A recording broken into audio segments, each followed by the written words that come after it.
Hello everyone, દરેકનું lecture number 12માં ફરીથી સ્વાગત છે.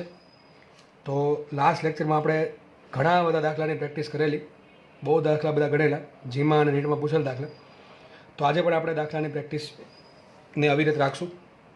જો આ દાખલો જે છે એ નીટમાં પૂછેલ દાખલો છે, બરાબર. જૂના વર્ષોમાં એમ્સમાં અથવા એમપીએમટીમાં દાખલો ગણીએ આપણે.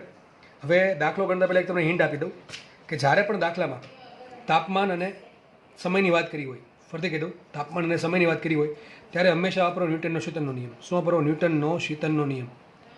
ન્યૂટનના શીતનના સૂત્ર ઘણા બધા હતા. હું તમને ફટાફટ સૂત્ર કહી દઉં કયા કયા સૂત્ર છે, કારણ કે આપણે જે 2-3 દાખલા ગણશું, હવે 2-3 દાખલા ન્યૂટનના શીતનના નિયમના આધારે જ ગણશું, એટલા માટે સૂત્ર યાદ હોવા જરૂરી છે. પહેલું સૂત્ર હતું simple, delta DT by DT is equal to minus K times delta T. તો કે શું આવશે? કે બરાબર આવશે 4 સિગ્મા ઈ એ T0 ઘન છેદમાં MS, બરાબર. તો કે આટલો આવશે 4 સિગ્મા ઈ એ T0 ઘન છેદમાં MS. બીજું સૂત્ર હતું DT by DT is equal to minus K into T minus T0. આના પરથી આપણે સાબિત કર્યું હતું કે જો પદાર્થનું શરૂઆતનું તાપમાન T1 હોય, T બરાબર 0 સમયે, T બરાબર T સમયે તાપમાન T2 થઈ જાય, તો અને પરિસરનું તાપમાન T0 હોય તો કેટલો ફરક આવશે? એ ડીટી આવશે, કેપિટલ ટી. તો કેટલો ફરક આવશે? T1 માઇનસ T2 છેદમાં delta T is equal to minus K into શું આવશે? T1 plus T2 by 2 minus T0, બરાબર. આના પરથી આપણે લખી શકીએ, પણ એક જ ભૂલ પડશે અહીંયા કે ટી જે છે એ સરેરાશ તાપમાન લેવું પડે, જે એક્ઝેક્ટલી સાચું નથી, આ થોડુંક ખોટું છે. એટલે આનાથી આ જે સૂત્ર છે એને મેં તમે કીધું દાખલા બહુ વધારે પૂછાય છે. આ સૂત્ર આધારિત દાખલા વધારે પૂછાય છે, પણ સૂત્રમાં થોડીક એપ્રોક્સિમેટ તમને એરર જોવા મળશે. એક્ઝેક્ટ સૂત્ર કયું છે? તો સૂત્ર આ આવશે ln T2 માઇનસ T0 છેદમાં T1 માઇનસ T0 બરાબર માઇનસ KT. સૂત્ર આ સાચું છે. અથવા આના પરથી આમે લખી શકો T2 બરાબર અહીંયા જશે T0 plus T1 minus T0 e raise to minus KT. પણ આના આધારે દાખલો થોડોક સોલ્વ કરવો અઘરો છે, કારણ કે એમાં થોડુંક આ તમારે ખાસ સોલ્વ કરવી પડશે, પણ આના આધારે દાખલો સોલ્વ થઈ જાય. આના આધારે તો આ દાખલો પણ આપણે સોલ્વ કરી શકીએ છીએ. તો જનરલી 2 સૂત્ર હોય છે દાખલો સોલ્વ કરવા માટે. એમાં નોર્મલી લોકો આ સૂત્ર આધારે દાખલા સોલ્વ કરે છે. ક્યારેક એમાં એરર હોય છે, પણ જ્યારે તમે યાદ રાખો, જ્યારે તમને રકમમાં LN ને બધી વસ્તુ આપી હોય કે LN2 આટલા લેવા, LN5 આટલા લેવા, LN7 આટલા લેવા, ત્યારે તમારે સૂત્ર વાપરવા. બાકી નોર્મલ તમે આ સૂત્રના આધારે દાખલો સોલ્વ કરશો તો બહુ કંઈ ફરક પડશે નહીં. બેમાં ફરક એટલો છે કે જ્યારે તાપમાનનો ગાળો બહુ મોટો હોય ત્યારે સૂત્ર આ ચાલે નહીં, બરાબર છે. આપણે દાખલા શરૂઆત કરીએ. તો દાખલા રકમ વાંચો છો, જુઓ. ગરમ પાણીનું તાપમાન 60 ડિગ્રીથી 50 ડિગ્રી થવા માટે 10 મિનિટ લાગે છે. તો જો તાપમાન અને સમયની વાત આવી, હજી કહી દઉં છું, દાખલા મોસ્ટ ટાઈમ કે દાખલો આની જેવા દાખલા, બરાબર છે. જ્યારે તાપમાન સમયની વાત હોય ત્યારે દાખલા શેના આધારે ગણવા? ન્યૂટનના શીતનના નિયમના આધારે. સૂત્ર વાપરવું મોસ્ટલી આ 90% કેસમાં. જોઈએ આપણે, ગરમ પાણી તાપમાન 60 ડિગ્રીથી 50 ડિગ્રી થવા માટે 10 મિનિટ લાગે છે, અને 42 ડિગ્રી થવા માટે ક્યાંથી થયો છે? 50 થી 42. 50 થી 42 થવા માટે બીજી 10 મિનિટ લાગે છે. તો વાતાવરણનું તાપમાન કેટલું છે? સિમ્પલ દાખલો છે, આપણે વાતાવરણનું તાપમાન શોધવાનું છે. તો જો શું કીધું છે, મને T1 આપ્યું. જો પહેલાં આપણે કોના માટે? પાણી માટે, ગરમ પાણી માટે તાપમાન પહેલાં કેટલું હતું? 60 હતું, 60 ડિગ્રી હતું. કેટલું થઈ ગયું? T2 50 ડિગ્રી થઈ ગયું. કેટલા સમયમાં? ટી આપ્યો કેટલો? 10 મિનિટમાં. ઓકે, ચાલો. સૂત્ર આવડે કે લખતા આવડે? સૂત્ર કયું છે? મેન સૂત્ર. તો સૂત્ર છે DT upon DT is equal to minus K into delta T. આના આધારે આપણે સૂત્ર વાપરીએ. પેલું જનરલ શું આવશે અહીંયા? T1 માઇનસ T2 છેદમાં ટી અથવા delta T is equal two શું આવશે અહીંયા? માઇનસ કે ગુણ્યા T1 plus T2 by 2 minus T0. સૂત્ર યાદ હોવું જરૂરી છે. આપણે કિંમત મૂકીએ. જો એક સ્ટેપ લખી દો. આમ તો T1 શું આવશે? 60. તો અહીંયા આવશે 60 માઇનસ T2 શું આવશે? 50. 50 છેદમાં સમય કેટલો? 10 મિનિટ. આ 10 મિનિટ રાખીએ ઇઝ ઇક્વલ ટુ માઇનસ કેમ નામ રાખીએ? T1 શું આપ્યા? T1 આપ્યા કેટલા? 60. તો અહીંયા આવશે 60 પ્લસ T2 કેટલા આપ્યા? 50. 50 છેદમાં 2 માઇનસ T0. થઈ ગયો આટલું.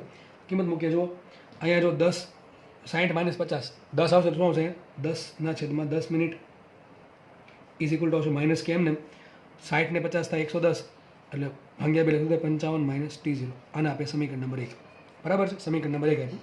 બીજું કંઈ શું કીધું? 50 ડિગ્રીથી 42 ડિગ્રી થવા માટે બીજી 10 મિનિટ લાગી. 50માંથી 42 થવા 10 મિનિટ લાગી. તો જુઓ પાણી જ છે, બરાબર છે. હવે મારા માટે T1 કયું છે? 50 ડિગ્રી. હવે તાપમાન કેટલું? T1 50 થઈ ગયું, મોટું તાપમાન. T2 કેટલા છે? 42 ડિગ્રી સેન્ટીગ્રેડ. શું કીધું? 50માંથી 42 થવા, ટૂંકમાં T1 મારા માટે 50 છે, T2 છે 42. સમયનો લાગ્યો 10 મિનિટ જ લાગી. કેટલી સમય લાગ્યો? 10 મિનિટ જ લાગે છે. ઓકે, તો સૂત્ર મૂકીએ. T1 માઇનસ T2 છેદમાં T is equal to minus કે કૌંસમાં T1 plus T2 by 2 minus T0. બરાબર. આપણે કામ કરીએ, હું ડાયરેક્ટ મૂકી દઉં છું. 50 માઇનસ 42 શું ને, 50 માઇનસ 42 શું થાય? 8 થાય. શું થાય? 8 છેદમાં સમય કેટલો છે? 10 મિનિટ. 10 મિનિટ રાખીએ એમને ઇઝ ઇક્વલ ટુ માઇનસ કેમ રાખીએ 50 પ્લસ 42. 50 પ્લસ 42 થાય 92. કેટલા થાય? 92. અને 92 ભાગ્યા 2 કેટલા થશે? 46 ને. 50 પ્લસ 42 થશે 92. 92 ભાગ્યા 2 થાય 46. તો 46 માઇનસ T0. આના આપણે સમીકરણ નંબર 2. T0 શોધવાનું તો આપણે કામ કરીએ. અહીંયા કે આવે છે, અહીંયા માઇનસ કે આવે છે. તો કે કાઢવા માટે સમીકરણ 1 ભાગ્યા 2 લઈએ. તો જો સમીકરણ 1 શું છે? સમીકરણ 1 છે અહીંયા 10/10 મિનિટ બરાબર માઇનસ કે કૌંસમાં 55 માઇનસ લખી દઉં. ચલો ને, 10/10 minute is equal to minus કે કૌંસમાં 55 માઇનસ T0. આ સમીકરણ નંબર 1 છે. સમીકરણ નંબર 2 શું છે? અહીંયા છે 8/10 મિનિટ વાળું. તો 8/10 minute 8/10 minute is equal to minus કે કૌંસમાં 46 માઇનસ T0. ચલો આ પ્રમાણે આપણો દાખલો છે. 1 ભાગ્યા 2 કરો તો શું આવશે? 10/10 મિનિટ છેદમાં આ પ્રમાણે થશે ને, ભાગા કે કરી દો આમાં, જો કે છેદ મૂકી દીધો અહીંયા. 10 મિનિટ ઉડી જશે. શું હશે? 10/8. શું વધશે અહીંયા? 10/8. 10 મિનિટ ઉડી ગયા એટલે એકમ ચેન્જ કરવાની જરૂર પડી નહીં. આ માઇનસ કે ઉડશે તો શું વધશે અહીંયા? 55 માઇનસ T0 છેદમાં 46 માઇનસ T0. ક્રોસ ગુણાકાર કરી નાખો તો શું થાય? 460. 460 માઇનસ 10 T0 બરાબર 50 ગુણ્યા 8, સોરી 55 ગુણ્યા 8. 50 ગુણ્યા 8 થાય 8 પંચા 40. એટલે આ આવશે 440. શું આવશે? 8 પંચા 40. બધી પડી 4 44. શું થશે? 440 માઇનસ 8 T0. બરાબર કે નહીં? બેનો ક્રોસ ગુણાકાર કરો. 46 ગુણ્યા 10 460 minus 10 T0 is equal two 55 ગુણ્યા 8. 50 ગુણ્યા 8 400 અને 5 ચોક 80. એટલે સોરી 8 પંચા 40 બીજા 40 એટલે 440 માઇનસ 8 T0. એક કામ કરીએ, આ 10 નામ લાવીએ અને આ નામ લાવે થશે સાબિત આવું 460 minus 440 is equal two 10 T0 minus 8 T0. 460માંથી 440 છે તો કેટલા વધશે? 20 બરાબર આવશે 2 T0. માટે T0 આવશે 10 ડિગ્રી સેન્ટીગ્રેડ. કેટલા આવશે? 10 ડિગ્રી સેન્ટીગ્રેડ. જવાબ આવી ગયો. તો વાતાવરણનું તાપમાન કેટલું છે? 10 ડિગ્રી સેન્ટીગ્રેડ છે એવું સાબિત થાય છે. દાખલો થોડોક આમ લેન્ધી છે પણ આ દાખલા પૂછાય છે તમારે, તો દાખલાની પ્રેક્ટિસ કરવી જ પડશે તમારે 100%. બરાબર છે? સૂત્ર છે, જનરલ સૂત્ર છે. સૂત્ર યાદ રાખી લો તો કોઈ વાંધો છે નહીં. T1 minus T2 by T is equal to minus K T1 plus T2 by T T1 plus T2 by 2 minus T0. ક્યાંથી આવ્યું તેના માટે તમારે આગળના લેક્ચર વ્યવસ્થિત સમજવા પડશે. બરાબર. આપણે આગળ વધીએ. આગળ વધતા પહેલાં ઘણાને એવું થાય કે સર આ બીજી રીતે દાખલો ગણાવો. બીજું સૂત્ર જે છે આપણું જનરલ સૂત્ર લખ્યું હતું મેં, અહીંયા છે આ રહ્યું. એના આધારે દાખલો ગણવો હોય તો પણ સોલ્વ થાય. તેના માટે શું કરવું પડે? જો તમને સાઈડમાં કહી દઉં. બીજું સૂત્ર શું છે? ન્યૂટનના નિયમનું એક્ઝેક્ટ સૂત્ર ln T2 માઇનસ T0 છેદમાં T1 માઇનસ T0 બરાબર માઇનસ KT. આપણે ફટાફટ દાખલો ગણીએ. આનો આ દાખલો, એક દાખલો આ તમને આ રીતે ગણાવ્યો છે મેં. સૂત્ર વાપર્યું આપણે આ. હવે એક આ વખત આ સૂત્ર વાપરીને જોઈ લઈએ સાચું છે ખોટું છે. ચલો જોઈએ. તો એટલે તાપમાન કેટલું હતું? T1 તો 60 ડિગ્રી. એમાં T2 કેટલું થઈ ગયું? 50 ડિગ્રી. T કેટલા આવ્યા? 10 મિનિટ આવ્યા. મૂકીએ કિંમત અહીંયા ln T2 શું આવશે? T0 આપણે શોધવાનું છે તો આવશે 50 માઇનસ T0. ઉપર આવશે 50 માઇનસ T0 છેદમાં અહીંયા આવશે T1 શું આવશે? 60 માઇનસ T0 બરાબર માઇનસ કે એમને. અને T શું આવશે? 10 મિનિટ. બરાબર. બીજા કેસમાં શું કર્યું? T1 થઈ ગયા 50 સેન્ટીગ્રેડ, તાપમાન સોરી સમય મળ્યો 10 મિનિટ. અને T2 કેટલા થઈ ગયા? 42. કેટલા થઈ ગયા? 42. આપણે કિંમત મૂકીએ ln આ સૂત્ર શું છે? T2 માઇનસ T0 છેદમાં T1 માઇનસ T0 છેદ is equal to minus KT.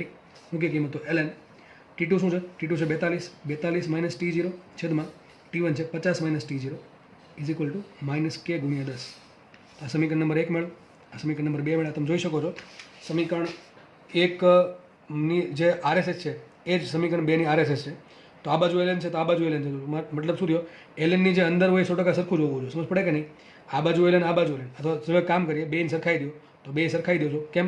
કારણ કે માઇનસ K ગુણ્યા 10 છે, અહીંયા આપણે માઇનસ K ગુણ્યા 10 છે. બેન સરખાવો તો શું આવશે? ln 50 minus T0 60 minus T0 બરાબર ln 42 માઇનસ T0 છેદમાં 50 માઇનસ T0. બેમાંથી ln ઉઠશે એટલે વધશે શું? 50 માઇનસ T0 છેદમાં 60 માઇનસ T0 બરાબર 42 માઇનસ T0 છેદમાં 60 સોરી 50 માઇનસ T0. અને તમે આને સોલ્વ કરશો ફરીથી લખી દઉં. શું આવશે અહીંયા?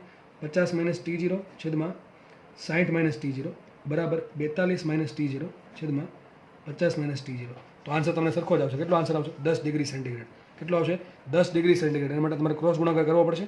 તમને કહી દઉં 10 કેમ આવશે. અહીંયા તમે T0 10 મૂકી જુઓ. બે સરખા થવા જોઈએ ને. તો 10 મૂકવા શું આવશે? 50 માઇનસ 10 છેદમાં 60 માઇનસ 10. શું થશે અહીંયા? 40 છેદમાં 50. એટલે કેટલું આવશે? 4/5 આવું. કેટલું 4/5? તો આ બાજુ પણ 4/5 આવવું જોઈએ. તો 42 માઇનસ 10 છેદમાં 50 માઇનસ 10, 42 માઇનસ 10 થાય 32, અને 50 માઇનસ 10 થાય 40. 8 ચોક 32 ને 8 પંચા 40, 4/5. શું આન્સર આવશે? T0 નો. T0 નો આન્સર 10 આવશે. તો તમે બીજી રીતે પણ દાખલો ગણી શકો છો. તમને જે પણ રીત સારી લાગે એ પ્રમાણે તમે દાખલો ગણી શકશો. બે સૂત્ર લગભગ બધી જગ્યાએ ચાલશે. આ સૂત્ર ગમે ને ચાલશે.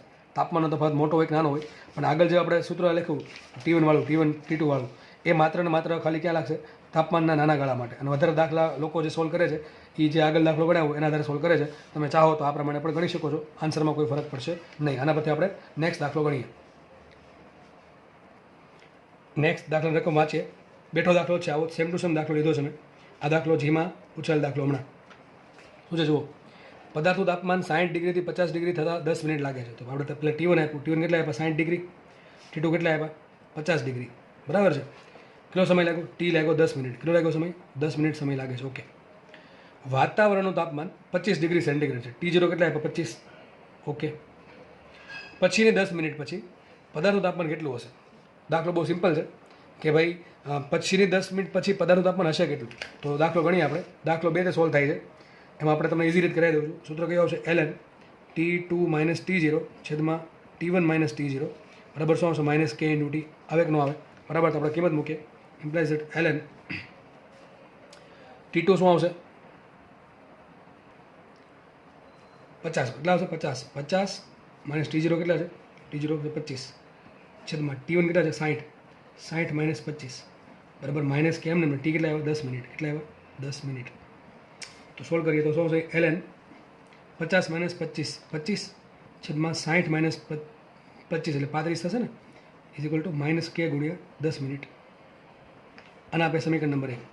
બીજા કેસમાં એવું કીધું છે, શું વાંચું રકમમાં એવું કીધું છે પછીની 10 મિનિટ પછી, એટલે કે નવી 10 મિનિટ પછી તાપમાન કેટલું થાય? તો જો બીજા કેસમાં શું થઈ ગયું? T1 થઈ ગયું 50 ડિગ્રી સેન્ટીગ્રેડ બરાબર. એટલે તાપમાન 60 હતું, 10 મિનિટ પછી થયું 50. હવે જે નવી 10 મિનિટ છે એના માટે T1 છે શરૂઆતનું તાપમાન છે. નવી જે 10 મિનિટ છે એના માટે જે 50 છે એ નવું તાપમાન છે શરૂઆતનું. તો T1 આવશે 50, સમય છે 10 મિનિટ, સોરી શોધવાનો છે, સમય શોધવાનો છે. સમય કેટલો? અને આપણે T2 કેટલા આપ્યા?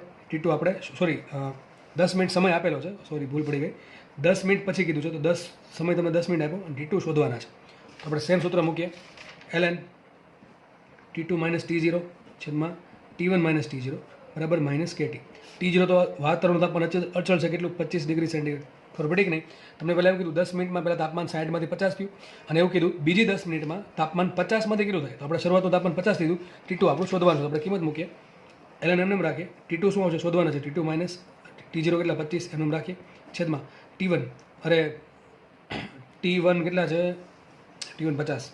50 minus 25 is equal to minus કે ગુણ્યા ટી કેટલા આપ્યા? 10 મિનિટ આપ્યા બરાબર. આ સમીકરણ નંબર 2. હવે તમે જુઓ અહીંયા પણ 10 મિનિટ આપ્યા છે અને અહીંયા પણ 10 મિનિટ આપ્યા છે. આપણે શું કરીએ? બેન સરખાવી શકીએ.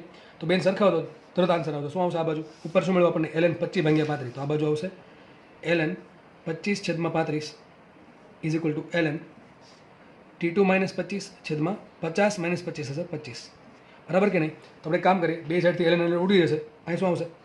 25 ભાગ્યા 35, 25 25 ને 7 પંચા 35 તો 5/7 બરાબર ને. 5/7 is equal two T2 minus 25 છેદમાં 25. ગુણાકાર કરીએ, ક્રોસ ગુણાકાર.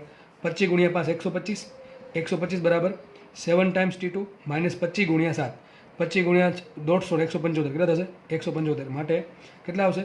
7 T2 બરાબર આ બાજુ આવશે 125 પ્લસ 175 કેટલા થાય? 300. તો 300. તો માટે T2 આવશે કેટલા? T2 બરાબર આવે 300 છેદમાં 7.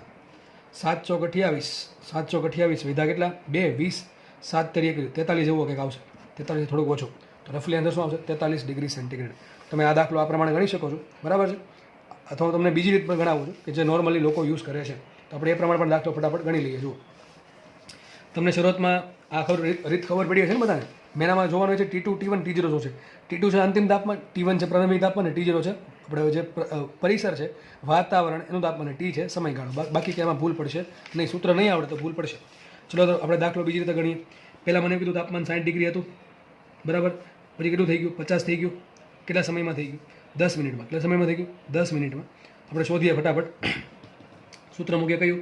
T1 માઇનસ T2 છેદમાં T is equal to minus કે ગુણ્યા T1 પ્લસ T2 છેદમાં 2 માઇનસ T0. આમાં કિંમત મૂકીએ. T1 કેટલા? 60, 60 માઇનસ 50 10, છેદમાં સમય કેટલો આપ્યો 10 મિનિટ ઇઝ ઇક્વલ ટુ એમને માઇનસ કે એમને T1 પ્લસ T2 ભાગ્યા 2, 60 પ્લસ 50 55 ભાગ્યા 60 પ્લસ 50 110 ભાગ્યા 2 શું થાય 55 માઇનસ T0 કેટલા આપ્યા T0 આપણને 25 ડિગ્રી આપેલ તો 25 તો આટલું થયા પછી શું કરશું 55 માઇનસ 25 કેટલા થશે આ 10 ભાગ્યા 10 મિનિટ ઉડી ગયા શું હશે 1/1 minute is equal to minus કે એમને આવશે અહીં 55 માઇનસ 25 થશે 30 તો સમીકરણ નંબર 1 આપીએ સમીકરણ નંબર 2 માં શું કીધું પછીની હવે નવું તાપમાન થઈ ગયું 50 સેન્ટીગ્રેડ થયું સમય આપ્યો મને 10 મિનિટ તો નવું તાપમાન કેટલું થાય T2 એ શોધવાનું છે તો સેમ સમીકરણ વાપરીએ T1 માઇનસ T2 છેદમાં T is equal to minus K T1 plus T2 by 2 minus T0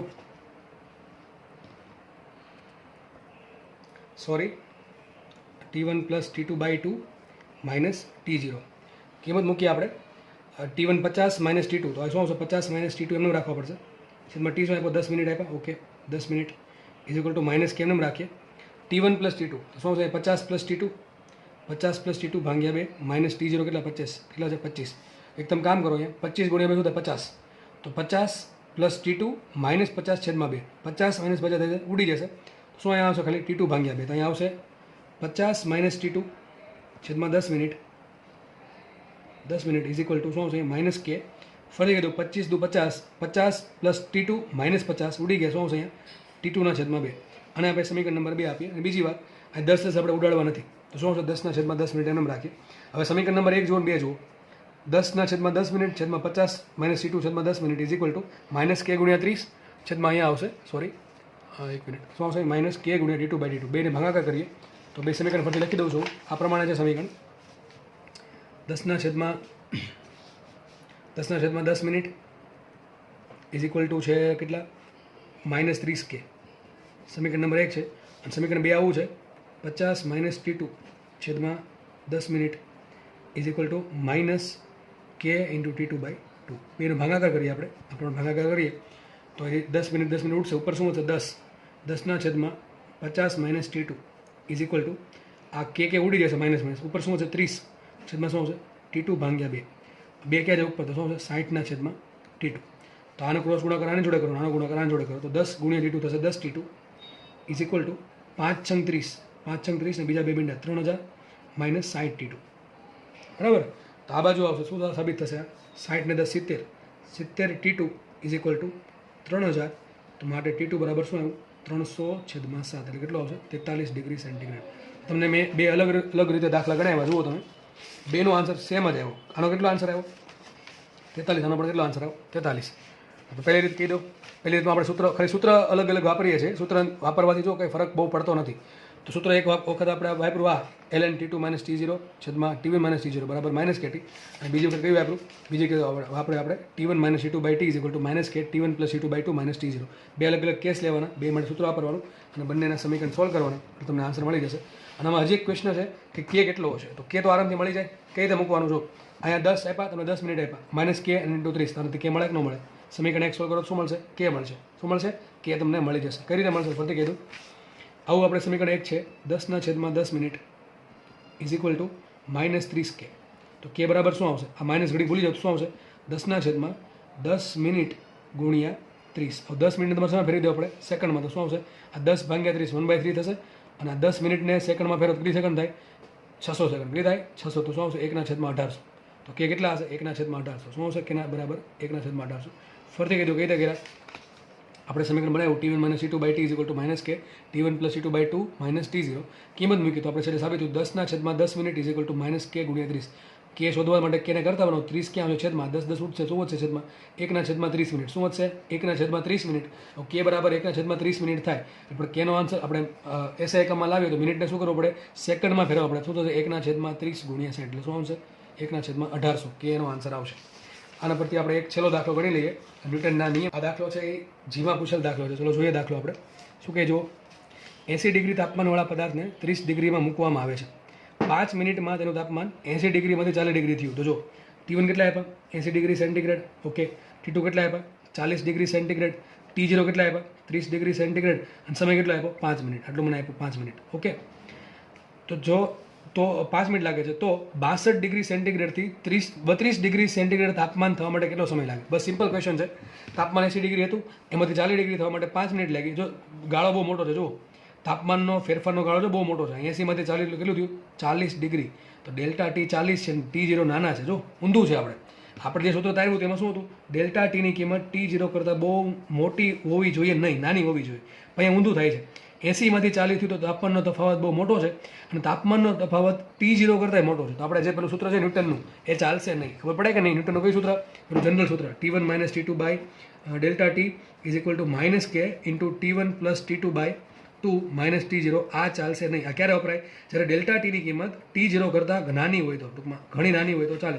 બાકી આપણે નોર્મલી થોડીક નાની હોય તો ચાલે, પણ એ ઊંધું થાય છે. ડેલ્ટા ટીની કિંમત જો તાપમાન 80માંથી 40 થયું તો ઘટ્યું કેટલું? 40. પરિસરનું તાપમાન 30 ડિગ્રી છે. તો અહીંયા જે તાપમાન ઘટાડો ડેલ્ટા ટી છે એ અમુકનું નાનું હોવાના બદલે મોટું છે, તો આપણે આ સૂત્ર વાપરી શકશું નહીં. આપણે કયું સૂત્ર વાપરવું પડશે? ln T2 - T0 છેદમાં T1 - T0 બરાબર -kt. તો આપણે સૂત્ર યુઝ કરશું. આ ચલો કિંમત મૂકીએ. T1 કેટલા આપ્યા? 80, T આપ્યા 5, T2 આપ્યા 40 ને T0 આપ્યા 30. તો મુખ્ય કિંમત ઇમ્પ્લાઇઝ ધેટ ln એમ રાખીએ. T2 કેટલા આપ્યા છે? 40. તો 40 - T0 આપ્યા 30 છેદમાં T1 કેટલા આપ્યા છે?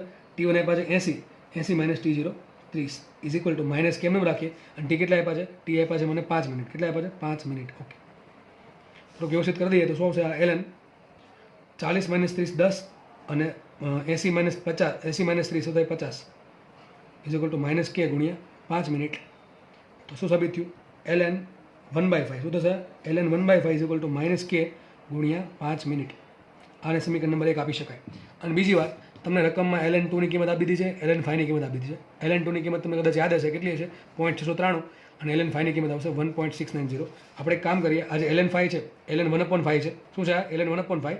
આ 1/5 શું કે 5 ની 1 ઘાત કહેવાય કે 5 ની -1 ઘાત. તો આને આ પ્રમાણે લખી દઉં. આપણું સમીકરણ આ પ્રમાણે છે, ln 1/5 is equal to -k ગુણ્યા 5 મિનિટ. આ પ્રમાણે આપણું સમીકરણ છે, બરાબર. આને શું કહેવાય? 1/5 શું કહેવાય? 1/5 ને કહેવાય 5 ની -1 ઘાત. તો શું થશે? ln 5 ની -1 ઘાત બરાબર -k ગુણ્યા 5 મિનિટ. બરાબર, ખબર પડી કે ન પડી? આપણે ખબર છે log x ની -1 ઘાત હોય તો -1 ઘાત ક્યાં આવે? આગળ આવે. તો શું લખાશે? -1 ગુણ્યા ln 5 is equal to -k ગુણ્યા 5 મિનિટ. તો માઇનસ કેન્સલ થઈ ગયા. છેલ્લે શું હતું? એટલે સાબિત થયું ln 5 બરાબર k ગુણ્યા 5 મિનિટ. આને આપણે સમીકરણ નંબર 1 આપીએ. ચલો બીજા કેસમાં શું કીધું? તાપમાન 62 ડિગ્રી હતું. T1 આપ્યો 62 ડિગ્રી સેન્ટીગ્રેડ. ટી શોધવાનું છે. T2 આપ્યા કેટલા? જો 32 ડિગ્રી. કેટલા આપ્યા? 32. તો T2 આપ્યો 32 ડિગ્રી સેન્ટીગ્રેડ, અને T0 કેટલા છે? 30. તો અહીંયા પણ તાપમાનનો તફાવત બહુ મોટો છે, 30 ડિગ્રીનો છે. એટલે T0 કરતાં નજીક જ છે, T0 જેટલો જ છે. એટલા માટે પણ આપણે પેલું સૂત્ર, જૂનું સૂત્ર ચાલશે નહીં. તો આપણે કયું વાપરશું? ln T2 - T0 છેદમાં T1 - T0 બરાબર -kt. અને બીજી વાત, જે લોકોને દાખલા આવડે છે જાતે ગણી શકે છે, વિડીયો પોઝ કરીને છેલ્લે ખાલી આન્સર ચેક કરી લેવાનો. તો ln T2 કેટલા આવશે? T2 આવશે 32. કેટલા આવશે? 32 -30 છેદમાં T1 કેટલા છે? 62. 62 - 30 ઇઝ ઇક્વલ ટુ -kt. બરાબર કે નહીં? આપણે ટી શોધવાનું છે. મુખ્ય કિંમત તો ln 32 - 30 થશે 2, અને 62 - 30 થશે 32 ઇઝ ઇક્વલ ટુ -kt. બરાબર, ખબર પડે કે ન પડે? હવે 2/32 શું કહેવાય? 1/16 શું કહેવાય? 1/16 તો શું હશે? 2/1/16 ઇઝ ઇક્વલ ટુ -kt. આપણને ln 16 નથી આપ્યા, પણ ln 2 આપ્યા. શું આપ્યા? ln 2. તો આને શું કહેવાય? ln અલગ પેજ લેવું પડશે. તો આપણને છેલ્લે આપ્યું હતું ln 1/16, ln 1/16 બરાબર -kt. ln 16 ની કિંમત નથી આપી, પણ આપણે ln 2 ની કિંમત આપી. આને શું કહેવાય? ln 16 ને શું કહેવાય? 2 ની 4 ઘાત. 2 ની 4 ઘાત ઇઝ ઇક્વલ ટુ -kt. આ 2 ની 4 ઘાત ઉપર શું લખાય? ln 2 ની -4 ઘાત ઇઝ ઇક્વલ ટુ -kt. લોગની ઉપર જે ઘાત હોય ક્યાં આવે? આગળ. તો થશે આ રીતે -4 ln 2 is equal two -kt. આ માઇનસ ઉડી ગયા. સાબિત શું થયું? ln 2 4 ln 2 is equal to k into T. આ સમીકરણ નંબર 2 આપીએ. સમીકરણ 1 શું હતું? સમીકરણ 1 અહીંયા છે. સમીકરણ 1 આ રીતે હતું, ln 5 અહીંયા છે, ln 5 is equal to k into 5 minute. બરાબર છે? આ થઈ ગયું સમીકરણ નંબર 1. આપણે કામ કરીએ, સમીકરણ 1/2 કરીએ, અથવા 1/2 કરીએ. ચલો, તો શું આવશે? ln 5 છેદમાં 4 ગુણ્યા ln 2 ઇઝ ઇક્વલ ટુ કે ઉડી ગયા. આ શું આવશે? 5 મિનિટ. બરાબર, આવું આવશે ને? કે ઉડી ગયા 5 મિનિટ છેદમાં ટી. તો આપણે કામ કરીએ, ટીને હાલ આવે ને આ બધું આમ લઈ જઈએ તો શું થશે? અહીંયા ટી બરાબર 4 ગુણ્યા 5 મિનિટ બરાબર ગુણ્યા ln2 છેદમાં આવશે ln5, બરાબર. આપણે કિંમત મૂકી દઈએ તો માટે સમય આવશે t બરાબર 4 4 25 શું આવશે અહીંયા, અથવા આપણે એમને રાખીએ કિંમત મૂકીએ 4 ગુણ્યા 5 મિનિટ ગુણ્યા ln2 તમને રકમ આપેલા છે કેટલા છે 0.693, કેટલા હતા 0.693, અને ln5 હતા 1.60 સમથિંગ, આપણે 1.6 રાખીએ, ln5 ની કિંમત 1.6 રાખીએ. તો જુઓ આ 4 ગુણ્યા આપણે એક કામ કરીએ 10 વડે ગુણો 10 વડે ભાગો, ન ફાવે તો શું કરો 10 વડે ગુણો 10 વડે ભાગો, તો આ 1.6 ગુણ્યા 10 શું થઈ જશે 16 થઈ જશે, 16 અને ઉપર 4 તો શું છે નીચે ચોખ્ખું 16 નીચે 4 વધશે, શું છે નીચે 4 વધશે, અને ઉપર છે 0.693 તમે 0.7 લઈ લો, કેટલા લઈ લો 0.7, 0.7 ગુણ્યા 10 શું થાય 7, 7 પંચા 35, તો શું વધે છે એટલે 35 ભાગ્યા 4. ફરીથી કહી દો આ પ્રમાણે છે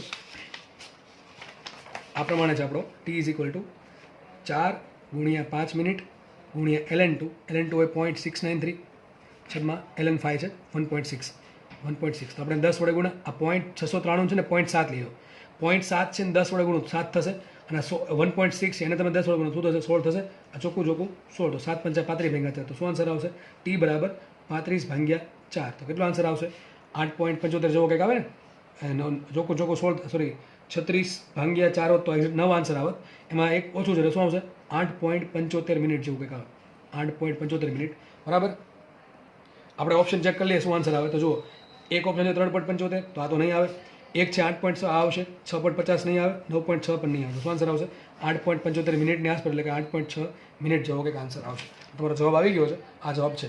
તો તમે જુઓ દાખલાની એક જ રીતના 3 દાખલા તમને ગણાવ્યા છે સેમ ટુ સેમ રીતના, અને ત્રણેય દાખલા પૂછેલ દાખલા છે. તો આવા દાખલા તમને હજી જોવા મળશે તમારા નવા પેપરમાં, બરાબર છે. તો દાખલાની પ્રેક્ટિસ કરવી અને જેમ બને એમ મટીરિયલ સોલ્વ કરવું, એટલે આવા દાખલા આરામથી આવડે ને રોકડા માર્ક્સ આમાં આવે. ખાસ આ જે લેન્ધી દાખલા છે એ દાખલા જીમાં પૂછવાનો ચાન્સ બહુ વધારે છે. નીટમાં શું પૂછાઈ શકે, તો નીટમાં તમને જે આગળ જે કન્ડક્શન કરાવ્યું છે એમાંથી દાખલા 2 બ્લોક ભેગા કરી દેશે કે ટુ કે વાળા. પછી બીજું શું પૂછી શકે, આમાં તમને પૂછશે સ્ટીફન બોલ્ઝમેનના દાખલા, વિનના અચળાંકના દાખલા, તો એ બધા જે ઝીણા દાખલા છે નાના નાના એ નીટમાં પૂછવાનો ચાન્સ બહુ વધારે છે, અને જીમાં તો કોઈ પણ પ્રકારની વસ્તુ પૂછાય છે, બરાબર. તો બધા જ પ્રકારની વસ્તુ કરાવી દીધી છે. નીટમાં કદાચ જી લેવલનો દાખલો પૂછાણો તો પણ નીટવાળા લોકો સોલ્વ કરી શકે એટલું તમને કરાવેલું છે. તો લેક્ચર આપણે આગળ વધારશું. તો નેક્સ્ટ જે થિયરી છે, અને આ થિયરી આપણા ચેપ્ટરની લાસ્ટ થિયરી રહેશે. તો સૌર અચળાંક હકીકત શું છે ચલો સમજાવી દઉં. તો આપણે સમજશું લાસ્ટ થિયરી સૌર અચળાંક. સોલર એટલે કે સૂર્યની વાત કંઈક વાત હશે આમાં, બરાબર છે. તો એક્ઝામ્પલ જે શું છે કે માનો કે આપણી જે સૂર્યમંડળ છે એમાં સેન્ટરમાં ભાગમાં સૂર્ય છે, બરાબર છે. આની આસપાસ પૃથ્વી રિવોલ્વ કરે છે, બરાબર છે, એની આસપાસ ફરે છે. અને જે પૃથ્વીનો જે માર્ગ છે એ એક્ઝેક્ટલી વર્તુળાકાર નથી, લંબવૃત્તીય માર્ગ છે. એટલે કોઈ સમયે પૃથ્વી સૂર્યથી બહુ દૂર હોય, કોઈ સમયે બહુ નજીક, જોડે જોડે પૃથ્વી પોતાની ધરીની આસપાસ પણ ભ્રમણ કરે છે. બીજી વસ્તુ આ. અને ત્રીજી વસ્તુ એ કે પૃથ્વી છે એની જે એક્સિસ છે રોટેશનની એ લગભગ 23.5 ડિગ્રી નમન કરેલી છે. તો આ બધી વસ્તુના પર એક સમાન સૂર્યપ્રકાશ પડી શકે નહીં. કોઈ ભાગમાં 12 કલાક માનો કે સૂર્યનો પ્રકાશ આવતો હોય તો બીજા 12 કલાક થોડોક ઓછો પ્રકાશ આવશે, અથવા અમુક ભાગ એવા હશે જેમ કે આ જે આપણે જે સાઉથ સાઈડ વાત કરીએ, પૃથ્વીની સાઉથ સાઈડ, બરાબર, તો ત્યાં સૂર્યનો પ્રકાશ એકદમ બહુ ઓછો આવે, અને કોઈક ભાગ એવો હોય કે જ્યાં મેક્સિમમ ટાઈમ સૂર્યનો પ્રકાશ આવતો હોય. તો દરેક જગ્યાએ પૃથ્વી પર અલગ અલગ સૂર્યનો પ્રકાશ પડે છે.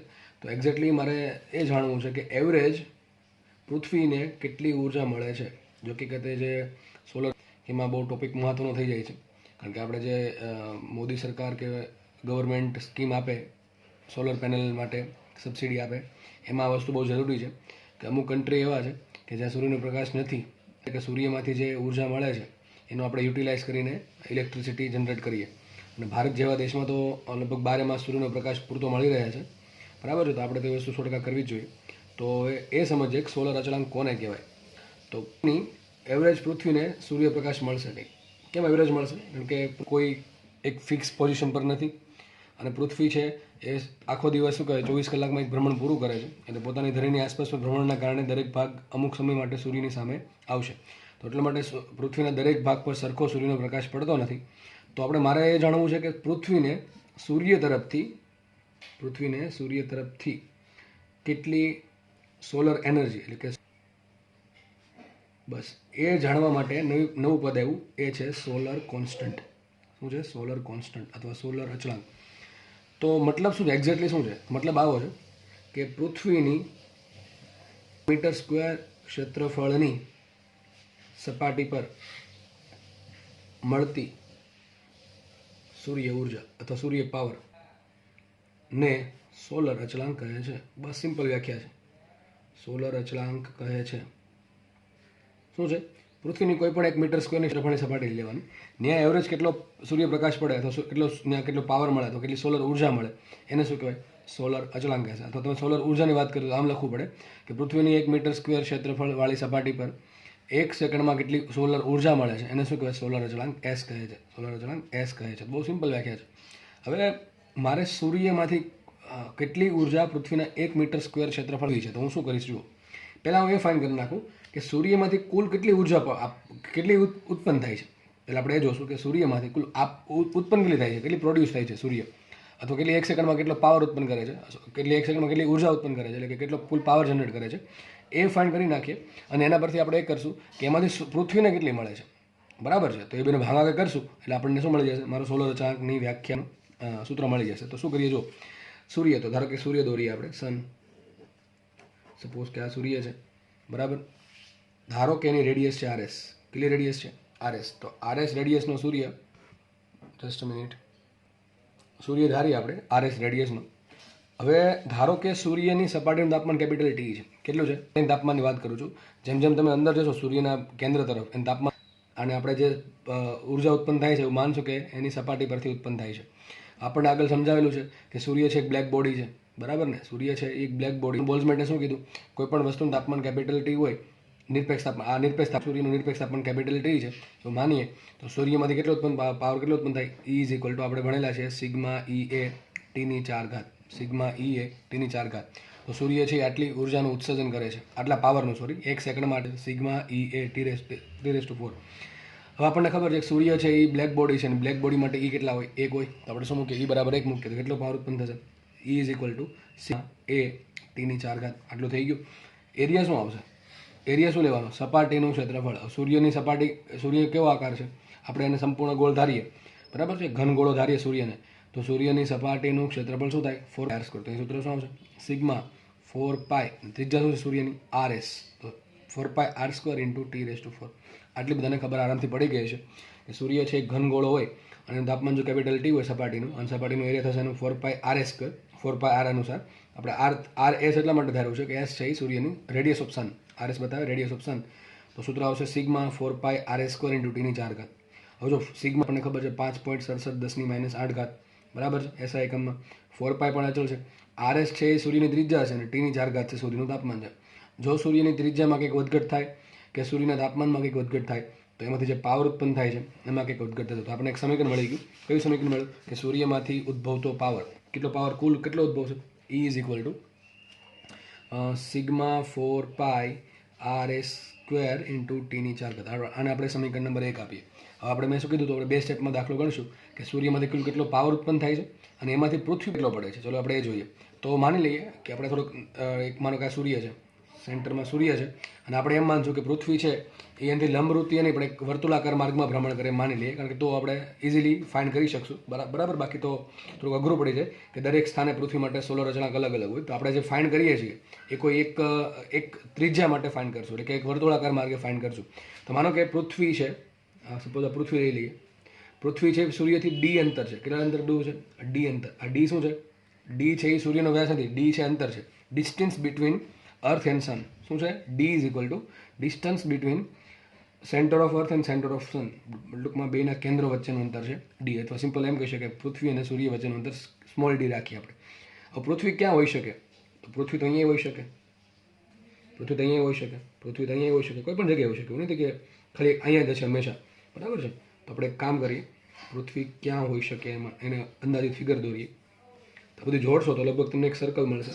બરાબર છે? સર્કલ જેવું તો નથી લાગતું પણ માની લો કે આ સર્કલ છે, આ એક સર્કલ બનશે આવું, અથવા સિમ્પલ એ બતાવી દઉં તો આ સૂર્ય છે અને માનો કે એક સર્કલ દોરી દઉં,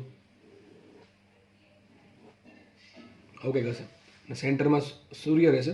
પૃથ્વી અહીંયા હોઈ શકે, અહીંયા હોઈ શકે, ટૂંકમાં કોઈ પણ જગ્યાએ હોઈ શકે. પણ એક પાક્કું છે કે કેટલા અંતર દૂર હશે? ડી અંતર દૂર હશે. તો ડી અંતર દૂર હોય એવા કેટલા કેસ મળે? તો ઘણા અંતર સારા સર્કલ બનશે.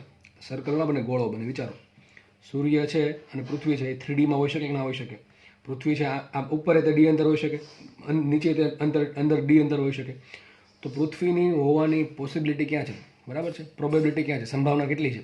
તો આ કે 3Dના ગોળાનો શેમાં આવશે? આ તો આપણે 2Dમાં દેખાય છે કે પૃથ્વી અહીંયા જે પોઝિશન દોરી વચ્ચે જે અસંખ્ય પોઝિશન છે, બધી દોરી નથી મેં, કોઈ પણ જગ્યાએ પૃથ્વી હોઈ શકે છે. આ તો આપણે ખાલી 2Dમાં જોઈએ એટલે આપણે એમ લાગે કે સર્કલના જે સર્કમફરન્સ છે, પરિઘ, એના પર પૃથ્વી હશે. હકીકત વિચારો, આખો આમ ગોળો હશે, અંદર પણ ગોળો હશે, તો વચ્ચે માનો કે એક વિચારો પૃથ્વીનો ગોળો છે, બરાબરમાં સૂર્ય છે, વિચારો એક ગોળો છે, એનું સેન્ટર એનું, અને ગોળાની આજુબાજુનું જે મટીરિયલ છે એમાં કોઈ પણ જગ્યાએ પૃથ્વી હોઈ શકે. કેટલું અંતર હશે? ડી અંતર હશે, બરાબર છે. તો આપણે કામ કરીએ, જેટલી પૃથ્વી દૂર, વિચારો સૂર્ય જેટલો દૂર હશે એમ એને પાવર વધારે મળે કે ઓછો મળે? તો કે ડેફિનેટલી ઓછો મળે. જેમ કે જે નેપચ્યુન, યુરેનસ નેપચ્યુન જે છે, બરાબર છે, એને સૌથી ઓછો પાવર મળે છે. અને જે બુધ ને શુક્ર જે છે, બુધ શુક્ર પૃથ્વી, આમ તો એ બહુ નજીકના ગ્રહો છે સૂર્યની, એટલે એને વધારે પાવર મળે. કારણ શું છે? ડિસ્ટન્સ.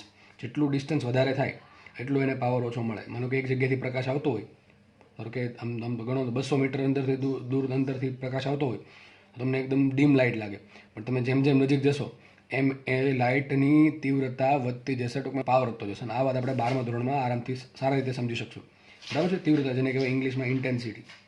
તો ઇન્ટેન્સિટી અથવા જે પાવર જે છે એ ડિસ્ટન્સ પર ડિપેન્ડ કરે. તો આપણે કામ કરીએ, પૃથ્વીની મને ખબર પડી કે પૃથ્વી ક્યાં હશે, તો શું થાય? મતલબ કે સૂર્યથી ડી અંતરની ત્રિજ્યા ધરાવતા ગોળા પર પૃથ્વી હોઈ શકે. સમજ પડી ગઈ? ટૂંકમાં સૂર્ય જેનું કેન્દ્ર હોય એવા ડી ત્રિજ્યા ધરાવતા ગોળા પર કોઈ પણ જગ્યાએ પૃથ્વી હોઈ શકે. તો સૂર્યનો પ્રકાશ જે છે એ કેટલા એરિયા પર પડે? આ જે પૃથ્વી આ જે છે એરિયા પર પડે તો 4πd². કેમ 4πd²? ગોળો છે ને ભાઈ, સૂર્યનો પ્રકાશ ક્યાં પડશે? બધી જગ્યાએ પડશે કે નહીં પડે? બધી જગ્યાએ પડશે. આખા ગોળામાં વિચારો, આખો ગોળો છે, માનો કે આ એક આખો ગોળો છે, સમજ પડે છે? મારે હથેળીની અંદર માનો કે કોઈ સેન્ટરમાં સૂર્ય છે ને આ એની આજુબાજુ પૃથ્વી છે, તો આખા અંદરનો જે ગોળો બન્યો ત્યાં સૂર્યનો પ્રકાશ પડશે. તેમાંથી પૃથ્વી ભાગમાં કેટલો આવશે? સમજ પડે કે નહીં? એમાંથી પૃથ્વીના 1 મીટર સ્ક્વેરમાં કેટલો આવશે? તો આપણે એવું ત્રિપદી મૂકી શકીએ કે સૂર્યનો કુલ પ્રકાશ કેટલો છે, સૂર્યનો કુલ પાવર કેટલો છે? Sigma 4πrs²×10⁴. એ કેટલા વિસ્તારમાં પડે છે? 4π. જો ડી અંતરે કેટલા વિસ્તારમાં પડે છે? 4πd². તો 1 મીટર સ્ક્વેરમાં કેટલો પ્રકાશ પડે? સમજ પડે કે ના પડે? તો આવડી જાય કે ના આવડી જાય? શું કીધું મેં? સૂર્ય કુલ એટલો પાવર ઉત્પન્ન કરે છે, એમાંથી ડી અંતરના ગોળામાં કુલ કેટલો પાવર આપશે? આટલો આપશે. ટૂંકમાં ડી અંતરે કેટલો પાવર આપશે? આટલો આપશે. એ ક્ષેત્રફળ કેટલો હશે? 4πd². તો આટલો કુલ પાવર એટલે કે કેટલો પાવર? 4π પેલું ઈ એટલે કેટલો છે? સિગ્મા 4πrs²×2 આટલો પાવર પડે છે કેટલા વિસ્તારમાં? 4πd² વિસ્તારમાં. આપણે ઊંધું મૂકવાનું છે. તો 1 મીટર સ્ક્વેરના વિસ્તારમાં કેટલો પ્રકાશ પડે? કેમ 1 મીટર સ્ક્વેર આવ્યું? સોલર અચળાંકની વ્યાખ્યા શું હતી? વિચારો કે પૃથ્વીની 1 મીટર સ્ક્વેરની ક્ષેત્રફળની સપાટી પર સૂર્યમાંથી મળતો પાવરને શું કહેવાય? સોલર અચળાંક. તો ટૂંકમાં 4πd², આ ડી શું છે? બે વચ્ચે અંતર છે. 4πd² એટલા એરિયામાં સિગ્મા 4πrs²t⁴ જેટલો પાવર પડે. તો 1 મીટર સ્ક્વેરમાં કેટલો પડે? તો શું કરશું? બેનો ભાગાકાર કરશું. જે સૂત્ર આવશે તમને મેં ઓલરેડી લખી દીધેલું છે. તો જે પણ આપણે અત્યારે ભણ્યા, ઓલરેડી એક થિયરી મેં બનાવેલી છે, એટલે કે ખોટો ટાઈમ ના થાય એટલા માટે મેં ઓલરેડી લખી દીધું છે. તો તમને મેં સમજ આપી દીધી, આપણે ફટાફટ સોલ્વ કરી લઈએ. જો તો સોલર અચળાંકની પહેલાં વ્યાખ્યા છે કે સૂર્યમાંથી ઉત્સર્જાતા કુલ ઉત્સર્જન પાવર, સૂર્યમાંથી જેટલો બી પાવર ઉત્પન્ન થાય છે એમાંથી પૃથ્વીની 1 મીટર સ્ક્વેર ક્ષેત્રફળની સપાટી પર જેટલો ઉષ્મીય પાવર મળે. કોને? પૃથ્વીને. કોનામાંથી? સૂર્યમાંથી. એને શું કહેવાય છે? સોલર અચળાંક કહે છે. હવે આપણે એક સૂર્ય ધારીએ કે જેની ત્રિજ્યા RS છે, તેનું એરિયા થશે 4πrs². એમાંથી પાવર કેટલો ઉત્પન્ન થાય? આ ક્યાંથી આવ્યું? સ્ટીફન બોલ્ટ્ઝમેન અનુસાર. આપણે ધારીએ કે સૂર્યની સપાટીનું તાપમાન કેપિટલ T છે, તો પાવર ઉત્પન્ન થશે સિગ્મા EA T⁴. બરાબર છે. આપણે કામ કરીએ, એરિયા કેટલો હોય? એરિયા છે 4πrs². કિંમત મૂકીએ, અહીંયા કિંમત મૂકી. તો પહેલાં એક કામ કરી દીધું કે સૂર્ય છે એ બ્લેક બોડી છે, આપણે ખબર છે સૂર્ય કાળો પદાર્થ છે, કાળા પદાર્થ માટે કેટલા હોય? 1 છે. તો આપણે પહેલાં 1 મૂકી દીધા. તો શું આવશે? ટોટલ પાવર, આટલો પાવર ઉત્પન્ન થયો સૂર્યમાંથી. ET sigma A T⁴. Area શું મૂકીએ? 4πrs². તો સૂર્યમાંથી આટલો પાવર ઉત્પન્ન થાય છે. શું આપે છે? ET. સૂર્યમાંથી કુલ કેટલો પાવર ઉત્પન્ન થાય છે? મેં તમને સમજાવ્યું એ પ્રમાણે કે ધારો કે સૂર્યથી પૃથ્વી ડી અંતર દૂર છે, તો ડી અંતરે એવું નહીં કે આ એક ફિક્સ પોઝિશન પર હશે. હા, જો એવું હોત કે પૃથ્વી છે એ સૂર્યથી ફિક્સ આટલા અંતરે જ હોત અને અહીંથી કોઈ બદલત નહીં સ્થાન, તો 100% બધો પાવર, ટૂંકમાં અમુક ભાગનો પાવર તેને 100% મળી જાય. પણ પૃથ્વી હોવાની સંભાવના તો ક્યાં પણ કોઈ પણ જગ્યાએ હોઈ શકે. એક પાકું છે કે પૃથ્વી અને સૂર્ય વચ્ચે અંતર ડી છે. એક્ઝેક્ટલી અંતર ડી અચળ ન જળવાય રે, બરાબર છે. એટલે દરેક ઋતુમાં જો તમે દરેક ઋતુમાં સરખો સૂર્યનો પાવર મળે નહીં. તો આપણે જે સૂત્ર આવશે એ તમને એવરેજ પાવર આપશે કે ભાઈ સૂર્યથી પૃથ્વી અંતર જેટલી ત્રિજ્યા હોય તો કેટલો પાવર મળે. બાકી એક્ઝેક્ટલી તો આ પ્રમાણે લંબવૃત્તીય માર્ગ હશે અને એના કોઈક સેન્ટર પર સૂર્ય હશે. અહીંયા સૂર્ય હોય અને પૃથ્વી જો તમે કોઈ જગ્યાએ અહીંયા હશે સૌથી નજીક હશે, પછી થોડી ધીમે ધીમે અહીંથી તો બહુ દૂર થઈ ગઈ. ગ્રેવિટેશનમાં બધી ખબર જ છે આપણને, બરાબર છે, કેપ્લરના નિયમ અનુસાર. તો એક્ઝેક્ટલી સૂર્યમાંથી પૃથ્વીને સરખો પાવર દરેક દિવસે સરખો મળે નહીં. પણ આપણે ગણતરી કરવા માટે એવું ધારી લઈએ કે સૂર્યથી પૃથ્વી એક ચોક્કસ અંતરે છે, ડી અંતરે છે. તો હવે એ અંતર ધાર્યા પછી એ જાણવું પડે કે પૃથ્વી હોવાની સંભાવના ક્યાં. તો આ સૂર્યની સેન્ટર હોય અને ડી અંતરનો ગોળો ધારે તો એને ગોળાના કોઈ પણ જગ્યાએ પૃથ્વી હશે. તો ડી છે સૂર્ય અને પૃથ્વી વચ્ચેનું અંતર, અને તો એસ શું આવશે, આપણે આ જે ગોળો છે ક્ષેત્રફળ શું આવશે. મેં આમાં સાબિતી નથી આપી, મેં તમને સાબિતી અલગ પેજમાં ઓલરેડી સમજાવી દીધી છે. તો આમાં ખાલી જેટલું જરૂર છે એટલું જ લખેલું છે. તો સોલર અચળાંક શું આવશે, પેલી ત્રિપદી મૂકીને ત્રિપદી શું મૂકી આપણે પેલી મૂકી હતી ને ત્રિપદી કઈ કે ભાઈ 4πd² જેટલા એરિયામાં આટલો પાવર મળતો હોય તો 1 મીટર સ્ક્વેરમાં કેટલો મળશે, તો એના કહેવાય ET/4πd². ETનું કિંમત શું હોય, સિગ્મા 4πr² T⁴ છેદમાં 4πd². પેજ પર મૂક્યું છે મેં. તો S બરાબર આવશે ET/4πd². ET શું મૂક્યું, કુલ પાવર સિગ્મા A × T⁴. એ શું છે 4πr² T⁴ છેદમાં 4πd. 4π કેન્સલ થઈ ગયા. તો S આવશે સિગ્મા r² T⁴ છેદમાં d². સૂત્ર IMP સૂત્ર બેઠું પૂછાશે, આમાં કંઈ વધારે પૂછશે નહીં. બેઠો દાખલો આવશે આમાંથી. તો જો S = મળ્યો આપણને સિગ્મા r² T⁴ છેદમાં d². સિગ્મા તો ખબર છે અચળાંક છે, Stephen Boltzmann constant. R T છે સૂર્યની સપાટીનું તાપમાન અને ખાસ D છે સૂર્ય અને પૃથ્વી વચ્ચે અંતર. એક સિગ્મા અચળાંક છે, એ અચળાંક બરાબર ભેગું ભળી જશે, શું થઈ જશે, પ્રપોર્શનલ. તો છેલ્લે સાબિત થશે. S છે કોના પર ડિપેન્ડ કરે, ભાઈ બહુ IMP સૂત્ર છે આ. શું કહેવા માંગે સૂત્ર કે સોલર કોન્સ્ટન્ટ છે, ટૂંકમાં સૂર્યમાંથી પૃથ્વીની 1 મીટર સ્ક્વેરની ક્ષેત્રફળની સપાટી પર કેટલો પાવર મળશે અથવા કેટલી ઉર્જા મળે, તો કેટલો મળશે, તો જે પાવર મળશે એ આટલો હશે. અને કોના પર ડિપેન્ડ કરે, સૂર્યની ત્રિજ્યાના વર્ગ પર, સૂર્યના તાપમાનની 4 પર અને સૂર્ય અને પૃથ્વી વચ્ચેના અંતરની વર્ગના વ્યસ્ત પ્રમાણમાં હોય. ટૂંકમાં જેટલી મોટી સૂર્ય પાવર વધારે, જેટલું તાપમાન વધારે એટલો પાવર વધારે, અને જેટલું બે વચ્ચે ડિસ્ટન્સ વધારે એટલો પાવર ઓછો. તમને ખબર છે મેં એમને કીધું હતું કે નેપચ્યુન છે, યુરેનસ છે, બહુ દૂરના ગ્રહો છે. તો ડી બહુ મોટું હોય એટલે સોલર પાવર કેવો મળે, ઓછો મળે. પણ બુધ છે, શુક્ર છે, પૃથ્વી છે એ નજીકના ગ્રહો કહેવાય, એટલા માટે એને ડી ઓછું હોય એટલા માટે એને S વધારે હોય, બરાબર છે. તો આ પરથી આપણે સાબિત કર્યું કે S = proportional to r² T⁴ છેદમાં d². અને તમે કિંમત મૂકો. હવે આપણી પાસે સૂર્યની ત્રિજ્યા ફિક્સ માની લઈએ આપણે, એનું તાપમાન ફિક્સ ધારી લઈએ, અને ડી તો આપણને ખબર છે, ડી કેટલું હોય, મેં લખ્યું છે અહીંયા. સૂર્ય માટે ત્રિજ્યા લગભગ આટલી છે, 7×10⁸ મીટર, બરાબર છે. અથવા તમે એમ કહી શકો 7×10⁵ કિલોમીટર, એટલે કે 7 લાખ કિલોમીટર જેવી ત્રિજ્યા છે. વિચારો, સૂર્યની 7 લાખ કિલોમીટર જેવી ત્રિજ્યા છે. સૂર્ય અને પૃથ્વી વચ્ચે અંતર છે 1.5×10⁻11 મીટર, બરાબર છે. અને સિગ્મા આપણને ખબર છે 5.67 અને સૂર્યનું તાપમાન લગભગ છે ને આપણે 6000 કેલ્વિન ધારીએ તો એટલો પાવર મળે, કેટલો, 1340 વોટ પર મીટર સ્ક્વેર. યાદ રાખજો. અને આનો એકમ પણ પૂછાય છે કે સોલર કોન્સ્ટન્ટનો એકમ શું થાય. તો સોલર કોન્સ્ટન્ટ શું છે હકીકતે, કેટલો પાવર મળે છેદમાં કેટલા એરિયામાં મળે. ટૂંકમાં 1 મીટર સ્ક્વેરમાં કેટલો પાવર મળે, અથવા એમ કહી શકાય એકમ ક્ષેત્રફળ દીઠ મળતા સૂર્ય પાવરને શું કહેવાય, સોલર કોન્સ્ટન્ટ. તો એને એકમ પૂછે વોટ પર મીટર સ્ક્વેર. એની કિંમત થોડીક યાદ રાખી લેવી, આ તો MB યાદ હોવી જોઈએ, બેઝિક નોલેજ છે, બરાબર છે. સૂર્યમાંથી આ બધી ઉષ્મા મળે આપણને. વિચારો 1 મીટર સ્ક્વેરમાં સૂર્ય 1340 વોટનો પાવર આપે, બરાબર. દરેક જગ્યાએ સરખું ન હોય, 100%. આ જે કિંમત છે એ એકદમ અંદાજિત કિંમત છે. હવે દરેક જગ્યાના અક્ષાંશ પર, રેખાંશ પર અને પૃથ્વીના ભ્રમણના આધારે આ કિંમત બદલતી જાય. આ તો એવરેજ કિંમત છે, બરાબર છે. ટૂંકમાં આપણે રફલી યાદ રાખી શકીએ કે સૂર્યમાંથી રફલી 1340 અથવા લગભગ 1400 વોટ પર મીટર સ્ક્વેરનો પાવર મળે છે. ઘણી વખત શું કરે, કોઈ જગ્યાએ સૂર્યમાંથી કેટલો પાવર મળે શોધી લે. સમજો, દાખલો સમજો. આપણે તમને થાય સર સૂર્યનું તાપમાન લેવા ક્યાંથી માપ્યું, તમને સહજ પ્રશ્ન થાય કે આ સૂર્યની સપાટીનું તાપમાન માપ્યું ક્યાંથી, કે આપણે ભાઈ કીધું 6000 કેલ્વિન હોય, લગભગ તમને ખબર છે 6000 કેલ્વિન તાપમાન લખ્યું છે મેં. 6000 કેલ્વિન માપ્યું ક્યાંથી, આ રીતે માપ્યું. તમારી પાસે S છે. S કઈ રીતે મળશે, એક ઇન્સ્ટ્રુમેન્ટ આવે, ઇન્સ્ટ્રુમેન્ટની મદદથી તમે સૂર્યમાંથી સોલર કોન્સ્ટન્ટ ટૂંકમાં માપી શકો કે 1 મીટર સ્ક્વેરની સપાટી છે, એમાંથી કેટલો પાવર મળે છે એક્ઝેક્ટલી, બરાબર છે. તો S તમને મળી જાય, સિગ્મા મળી જાય, સૂર્યની ત્રિજ્યા ખબર છે આપણને, દ્રષ્ટિ સ્થાનભેદની રીત પરથી સૂર્યની ત્રિજ્યા પણ મળી જાય, અને D છે આપણે દ્રષ્ટિ સ્થાનભેદ પરથી અંતર શોધી શકીએ. તો આ બધું મળે તો સૂર્યનું તાપમાન મળે. લગભગ આ કોનું તાપમાન મળે છે, સૂર્યની સપાટીનું તાપમાન. તો જુઓ, સૂર્યની સપાટીનું તાપમાન તમે આ કિંમત મૂકશો બધી આમાં, એસની કિંમત બધી, તો આ લગભગ આવશે 5730 કેલ્વિન. કેટલો આવશે, 5730 કેલ્વિન. લગભગ લઈએ આપણે એને 6000 કેલ્વિન અથવા 5800 કેલ્વિન જેવું લઈએ. અને આમાંથી તમે 273 બાદ કરો, આમાંથી લગભગ 273 બાદ કરો તો લગભગ કેટલું થશે? 5500 ડિગ્રી સેન્ટીગ્રેડ જેવું કંઈક લગભગ આવશે, બરાબર છે, એની આસપાસ કંઈક આવશે. તો વિચાર આટલું બધું વધારે તાપમાન છે, અને જેટલું તાપમાન વધારે છે એટલો સૂર્ય પાવર વધારે આપશે. તો તમારે સૂત્ર યાદ રાખવાનું છે, બહુ આંબી સૂત્ર છે, કે સોલર કોન્સ્ટન્ટ છે એ સૂર્યની ત્રિજ્યાના વર્ગના સમપ્રમાણમાં, તાપમાનની 4 ઘાતના સમપ્રમાણમાં અને સૂર્ય અને પૃથ્વી વચ્ચેના અંતરના વર્ગના વ્યસ્ત પ્રમાણમાં હોય છે. એક દાખલો આપણે સોલ્વ કરીએ આનો, બરાબર છે. તો જોઈ શકો દાખલો તમારી સામે છે. દાખલો એકદમ ઇઝી દાખલો છે, અને આવો દાખલો પૂછાયેલ દાખલો છે, બરાબર છે. એની જેવો તો શું છે? રકમ વાંચો. જો સૂર્યનો વ્યાસ બમણો કરવામાં આવે, તાપમાન 3 ગણું કરવામાં આવે, આ તાપમાન એટલે કે સપાટીના તાપમાનની વાત છે, સપાટીના તાપમાન.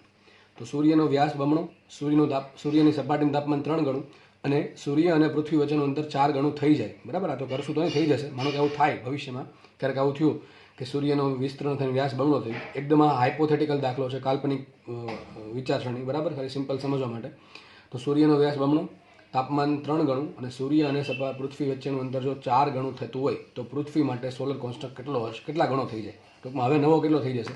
તો આપણને ખબર છે S ઇઝ પ્રપોર્શનલ ટુ શું આવશે? S is proportional two T ની 4 ઘાત ઇન્ટુ સૂર્યની ત્રિજ્યાનો વર્ગ છેદમાં સૂર્ય અને પૃથ્વી વચ્ચેનું અંતરનો વર્ગ, આ પ્રમાણે થશે. તો પ્રપોર્શનલ ટુ શું આવશે? T. તમારે શું કરવાનું? T કેટલા થઈ ગયા? તો કે થઈ ગયા કેટલા? 3 ગણું. તાપમાન 3 ગણું થયું તો આપણે શું મૂકશું? 3 ની 4 ઘાત, 3 ની 4 ઘાત ઇન્ટુ ત્રિજ્યા કેટલા ગણી થઈ સૂર્યની? સૂર્યનો વ્યાસ કેટલો થયો? બમણો. સૂર્યનો વ્યાસ જો બમણો થાય તો સૂર્યની ત્રિજ્યા પણ બમણી થશે, સીધી વાત છે. પહેલા વ્યાસ 4 મીટર હતો તો ત્રિજ્યા 2 મીટર હશે. હવે જો વ્યાસ થઈ ગયો 8 મીટર તો ત્રિજ્યા 4 મીટર થશે. જો વ્યાસ બમણો થાય તો ત્રિજ્યા પણ બમણી થશે. તો સૂર્યની ત્રિજ્યા કેટલી થઈ છે? બમણાનો વર્ગ, બરાબર છે. આ ઘાત ઉપર એમ રાખવાની, આ જગ્યાએ જેટલા ગણું કે જેટલા ભાગનું કીધું એ મૂકી દેવાનું સીધું. અને લાસ્ટ વાત કરી છે સૂર્ય અને પૃથ્વી વચ્ચેનું અંતર 4 ગણું થાય. ટૂંકમાં ડી કેટલા થઈ ગયા?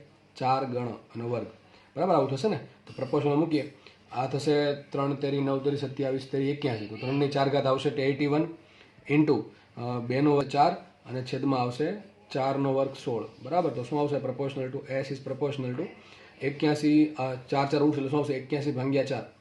તો શું આવશે? 81 ભાગ્યા 4. તમારો આન્સર આવો આવશે કે નવો જે સોલર કોન્સ્ટન્ટ છે, સોલર કોન્સ્ટન્ટ જે છે એ 81 છેદમાં 4માં ભાગ ગણો થશે, 81 છેદમાં 4 ગણો થશે. હવે તમને આન્સર આ પ્રમાણે આપ્યો તો ઠીક છે, બાકી આ પ્રમાણે કરી શકીએ આપણે. 81 ભાગ્યા 4નો આન્સર લાવવાનો છે. તો આવું વિચારી શકીએ કે 80 ભાગ્યા 4 હોય તો 20 આવે, અને બધા 1 ભાગ્યા 4 થાય 0.25. તો શું આવશે? 20.25. શું આવશે? સોલર કોન્સ્ટન્ટ છે એ 20.25 ગણો થઈ જશે. કેટલા ગણો થઈ જશે? 20.25 ગણો. તો રફલી 20 ગણો થાય. તો તમારો આન્સર શું આવશે? કે સોલર કોન્સ્ટન્ટ છે એ 81 છેદમાં 4 ગણો અથવા 20.25 ગણો થઈ જશે. દાખલામાં બેઠો દાખલો તો જ આવડે કે જો સૂત્ર યાદ હોય તો. જો સૂત્ર યાદ નહીં હોય તો તમારે કાં દાખલો સ્કીપ કરવો પડશે, કાં તો તુક્કો મારીને આગળ વધવું પડશે. તો એક્ઝેક્ટલી આન્સર શું આવશે? 20.25 અથવા 81 છેદમાં 4. તો થિયરી અહીંયા પૂરી થાય છે. આના પછી બસ જસ્ટ એક નાનકડો દાખલો છે, બરાબર, જે તમને ઓલરેડી આવડે જ છે, છતાં મેં કીધું કે હવે એ કરાવી દઉં. તો આપણે નેક્સ્ટ એના તરફ આપણે આગળ વધીએ. જુઓ તો જે દાખલો છે એ મેં અલગ અલગ કેસ સ્વરૂપે લીધેલો છે. હવે તમારે શોધવાનું શું છે અમે કહી દઉં. તમારે એ નક્કી કરવાનું છે કે તમને અલગ અલગ ટાઈપના પદાર્થો આપ્યા છે, એમાંથી કયા પદાર્થનો ઉષ્મા ગુમાવવાનો દર વધારે હોય અને કયા પદાર્થનો ઠંડા પડવાનો દર વધારે છે.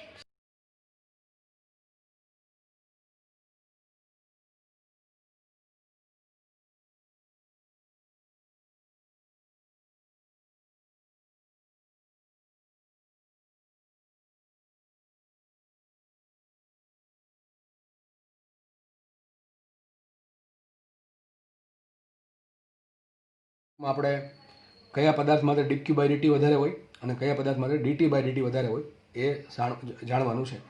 તો આગળ જે લોકોએ પહેલાં લેક્ચર ભરેલા ડીક્યુ બાય ડીટીના ડીટી બાય ડીટીના, એને કંઈ તકલીફ પડશે નહીં. હું ડાયરેક્ટ સૂત્ર આપી દઉં. તમને એવું કીધું હતું મેં કે પદાર્થનો ઉષ્મા ગુમાવવાનો દર એટલે કે ડીક્યુ બાય ડીટી એ કોના સમપ્રમાણ હોય? તો તમને યાદ હશે A ઇન્ટુ એના. કોના સમપ્રમાણ હોય? A ઇન્ટુ એના, બરાબર છે. ન્યૂટનના આપણે સ્ટીફન બોલ્ટ્ઝમેનના નિયમના આધારે અને ત્યારબાદ ન્યૂટનના ક્ષેત્રના નિયમના આધારે બધું સાબિત કરેલું છે.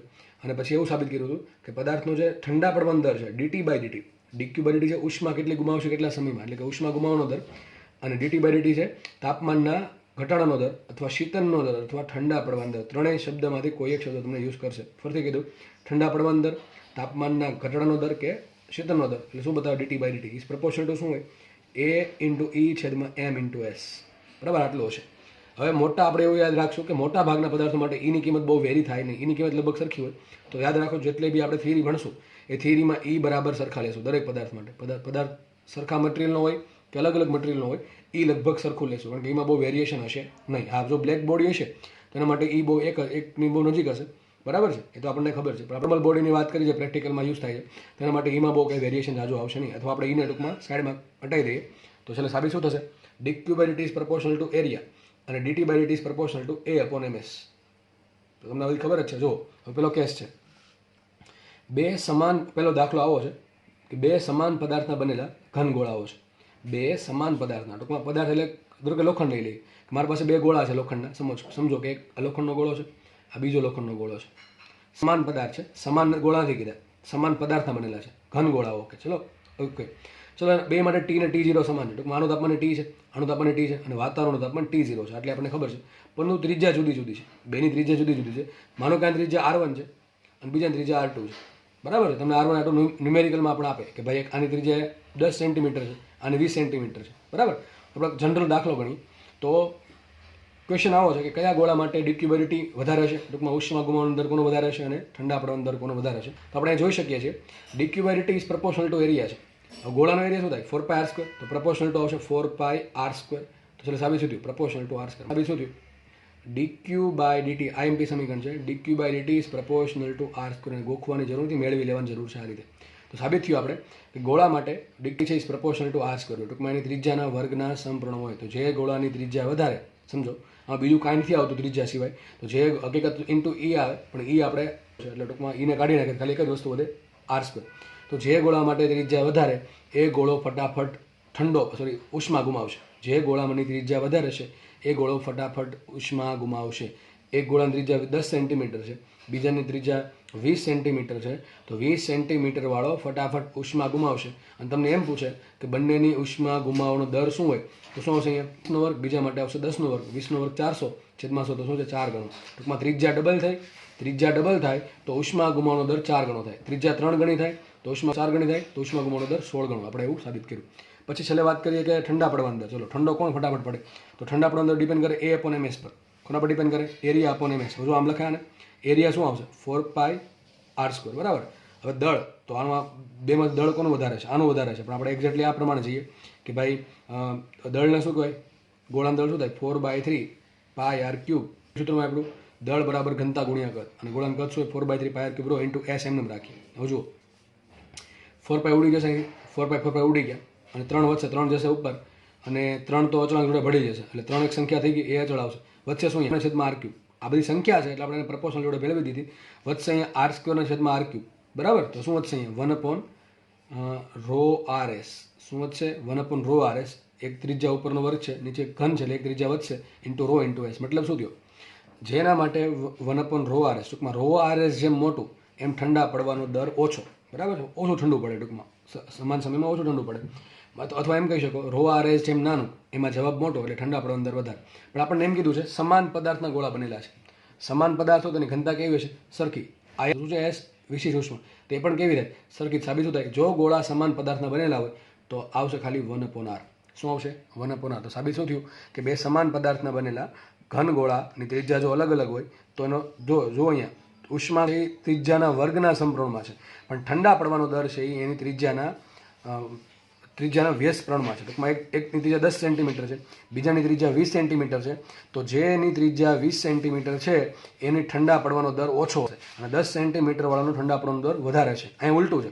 20 સેન્ટીમીટરનો ઉષ્મા ગુમાવવાનો દર 10 સેન્ટીમીટર કરતાં 4 ગણો છે, પણ અહીંયા 20 સેન્ટીમીટર ઉષ્માનો દર પહેલાં કરતાં અડધો થશે. કેમ કે મૂકો તમે 1/10 ને 1/20 ભાગ કરો એટલે તમને ખબર પડી જશે.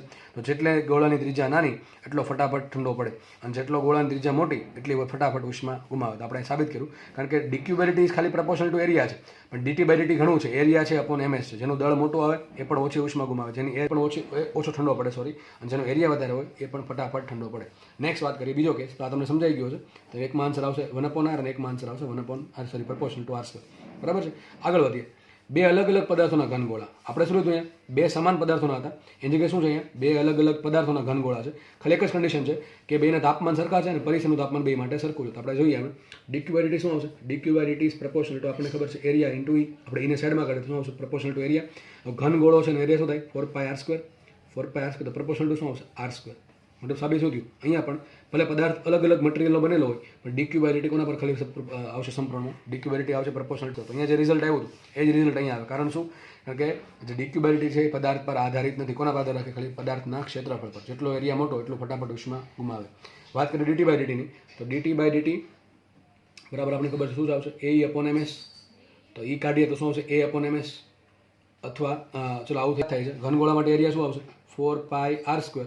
અને એમ શું આવશે? 4/3πr³ into row into S. તો છેલ્લે સાબિત શું થશે? Proportional to DT by DT is proportional to 1/ρRs. હમણાં ઉપર જે આવ્યું હતું એ રીતે. હવે જુઓ, આપણે રો બે માટે અચળ નથી, કારણ કે બે પદાર્થો છે, બે જે ઘનગોળા છે અલગ અલગ પદાર્થોના બનેલા છે, એટલે રો અલગ અલગ, બે માટે ત્રિજ્યા અલગ અલગ છે અને બંને માટે એસ પણ અલગ અલગ છે. તો ટૂંકમાં તમારે આના પર ડિપેન્ડ કરશે. મેં હમણાં કીધું એ પ્રમાણે એ જ રિઝલ્ટ આવ્યું હતું. અહીંયા રિઝલ્ટ આવ્યું હતું. આપણે એમાંથી રો ને એસ કાઢી નાખ્યા હતા, કારણ કે બે ગોળા છે એ સમાન મટીરિયલના હતા, સમાન પદાર્થના હતા, એટલા માટે. તો જે અલગ અલગ પદાર્થોના ગોળા હોય, જેમ કે તમને એમ કહેવામાં આવે કે એક લોખંડનો ગોળો છે અને એક એલ્યુમિનિયમનો ગોળો છે, તો કોણનું ફટાફટ થાય? તો એમાં જોવું પડે રો આર એસ. જેના માટે રો આર એસ મોટો એટલે છેદ મોટો, એના માટે ડીટી બાય ડીટી ઓછું, ટૂંકમાં ઠંડો ઓછો પડે. અને જેના માટે રો આર નાનું, જેના માટે રો આર એસ નાનું, એના માટે જવાબ મોટો એટલે કે ઠંડો ડીટી બાય ડીટી મોટું, એટલે કે ઠંડો ફટાફટ થશે. બરાબર છે? શીતળનો દર વધારે છે. તો યાદ રાખો, તમને દાખલામાં એમ કે એલ્યુમિનિયમ માટે રો આટલું છે, ત્રિજ્યા આટલી છે ને એસ આટલું છે, પછી લોખંડ માટે રો આટલું છે, આર આટલું છે ને એસ આટલું છે, તો કોણ ઠંડો પડે? તમારે શું કરવાનું? રો આર એસનો ગુણાકાર શોધવાનું. પછી સૂત્ર આ તો યાદ ન રહે આવું કે rho DT by DT proportional to 1/ρ RS. યાદ તો આટલું તો રહી જ ને કે DT by DT proportional to A upon MS. એ તો લેવો પડે. જો ઈ આપે તો લેવાનું, ન આપે તો કાઢી નાખવાનું. તો શું સાબિત થશે? એ અપોન એમએસ. મને કોઈ નથી આપ્યું તો એ અપોન એમએસ, અને એરિયા શું થાય? 4πr² અને એમ શું થાય? 4/3πr³ into row into S. તો ચાલો તમને ઓટોમેટિક સાબિત થઈ જશે 1/ρ RS. જેના માટે રો આર એસ મોટું એના માટે ઠંડા પડવાનો દર ઓછો, અને જેના માટે રો આર એસ નાનું એના માટે ઠંડા પડવાનો દર વધારે. તો બહુ ઇઝી દાખલા પૂછાય છે. આમાં એક દાખલો જીમમાં પૂછાયેલો હતો, બરાબર છે, નોર્મલ અત્યાર સુધી. આગળ વધીએ આપણે. નેક્સ્ટ ત્રીજો કેસ છે. ત્રીજો કેસ તમને નોર્મલી આવો પૂછાય છે. બે સમાન પદાર્થના બનેલા એક પોલો ગોળો અને એક ઘન ગોળો. જુઓ, પદાર્થ જે છે એ સમાન છે, બંનેના મટીરિયલ સરખું છે, પણ એક ગોળો પોલો છે ને એક ગોળો ઘન છે. અને લખવું છે T0 અને T, એ તો સરખા જ છે, ત્રિજ્યા પણ સમાન છે. મતલબ આવું કહેવા માંગે છે, માનો કે એક લોખંડનો નક્કર ગોળો છે, એક લોખંડનો નક્કર ગોળો છે, અને ત્રિજ્યાનો સેમ ટુ સેમ ત્રિજ્યાનો લોખંડનો પોલો ગોળો છે. તો ચલો, તો બેમાંથી કોણ ફટાફટ ઉષ્મા ગુમાવે આપણે એ શોધવાનું છે. તો આપણે ખબર છે આપણને, પહેલાં આપણે ડીક્યુ બાય ડીટીની વાત કરીએ તો DQ by DT is proportional to શું આવે? એ આવશે. એના પછી શું આવશે? એરિયા આવશે. હવે એરિયા શું થાય ગોળાનો? 4πr². કોઈ પણ ગોળો હોય, એરિયા કેવો છે?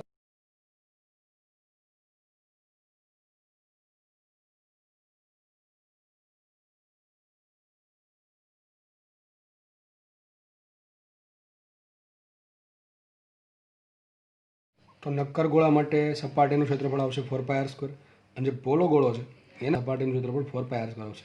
આ ભલે આની અંદર ભલે કંઈ મટીરિયલ નથી, અંદર શું હશે? હવા હશે, પણ જે એરિયા આવે છે કેવો એરિયા છે? સપાટીનું ક્ષેત્રફળ છે. અને બેની ત્રિજ્યા સરખી છે, બરાબર છે? ત્રિજ્યા અલગ અલગ અલગ અલગ લેવાની, સરખી આપે સરખી લેવાની. તમે જે કે સમજાવું છું એ સરખી ત્રિજ્યા માટે સમજાવું, તો બંનેની ત્રિજ્યા સરખી હોય તો બેનું સપાટી ક્ષેત્રફળ સરખું થાય. તો સાબિત થશે 4π તો અચળ છે, માટે સાબિત થશે DQ by DT is proportional to r². મતલબ શું થયો? કે ભાઈ ગોળો નક્કર હોય, પોલો હોય, એનો જે ઉષ્મા ગુમાવવાનો દર છે એ ખાલીના એરિયા પર ડિપેન્ડ કરે. કયો એરિયા? હું જે જગ્યાએ એરિયા કહું છું એ કયો એરિયા આવશે? સપાટીનો એરિયા, સપાટીનું ક્ષેત્રફળ. તો બે ગોળાની ત્રિજ્યા સરખી હોવાથી બેનું સપાટીનો એરિયા સરખો થશે. ટૂંકમાં બે માટે ડીક્યુ બાય ડીટી સમાન હશે. યાદ રાખો, આ સવાલ બહુ પૂછાય છે. આ સવાલ આઈએમપી છે કે એક નક્કર ગોળો છે ને એક પોલો ગોળો છે, તો બંનેની ઉષ્મા ગુમાવવાનો દર કેટલો હોય? તો શું આવશે? એની ત્રિજ્યાના સમપ્રમાણમાં, ત્રિજ્યાના વર્ગના સમપ્રમાણમાં. ત્રિજ્યા સરખી લઈ લઈએ, ત્રિજ્યા સરખી હશે તો ગુમાવવાનો દર સરખો હશે, ઉષ્મા ગુમાવવાનો. અને જો ત્રિજ્યા અલગ અલગ હોય તો જેની ત્રિજ્યા વધારે હશે એનો ઉષ્મા ગુમાવવાનો દર એના વર્ગ અનુસાર વધારે હશે. નેક્સ્ટ વાત કરીએ ડીટી બાય ડીટીની. તો DT by DT is proportional to શું આવશે? આપણને ખબર છે A upon MS. A upon MS. તો પ્રપોર્શનલ ટુ આવશે એ અપોન એમએસ. હવે જુઓ, એરિયા શું આવે? 4πr². શું આવશે? 4πr². અને એમ રાખીએ ઇન્ટુ એસ એમ રાખીએ. હવે તમારે જો બે ગોળા માટે ત્રિજ્યા કેવી છે? સરખી છે, અથવા આમ લખી શકો તમે r² અપોન એમએસ. વિચારો આપણે તમે કે બે ગોળા માટે ત્રિજ્યા સરખી છે, નક્કર ગોળો અને પોલો ગોળો, બે માટે ત્રિજ્યા કેવી છે? સરખી છે. તો બે માટે આર કેવું થઈ ગયું? સરખું થઈ ગયું. તો પ્રપોર્શનલ ટુ શું આવશે? 1/ms. 1/ms. વિચારો, જેમ એમ વધારે એમ ડીટી બાય ડીટી ઓછું, બરાબર છે? જેમ એમ વધારે ડીટી બાય ડીટી. હવે વિચારો, એક નક્કર ગોળો છે અને બીજો સેમ ટુ સેમ એટલી જ ત્રિજ્યાનો પોલો ગોળો છે. એક નક્કર ગોળો લોખંડનો છે, એક ધારો કે 10 સેન્ટીમીટર ત્રિજ્યાનો, બીજો પોલો ગોળો છે 10 મીટર ત્રિજ્યાનો જ છે. તો બેમાંથી વજન કોનું વધારે હોય? 100% નક્કર કદ કેવું છે, એટલે આમ બેનું કદ કેવું છે? સરખું છે, પરંતુ આની અંદર મટીરિયલ ભરેલું છે અને આની ત્રિજ્યા સેમ ટુ સેમ છે અને આમાં જેટલું કદ ભર્યું છે એની અંદર આની અંદર શું ભર્યું છે એટલા જ કદની હવા ભરી છે. 100% આ તો સીધી વાત છે. આ જે નક્કર ગોળો છે એનું કદ દળ વધારે હશે. બીજી વાત એસની, ભાઈ અહીંયા ઉપર લોખંડ હશે, સપોઝ લોખંડ છે, અંદર હવા છે, તો શું થશે, બેનું સમતુલ્ય એસ આવશે અને હવાનું એસ બહુ ઓછું હોય, સમતુલ્ય એસ કેવું આવશે, ઓછું આવશે.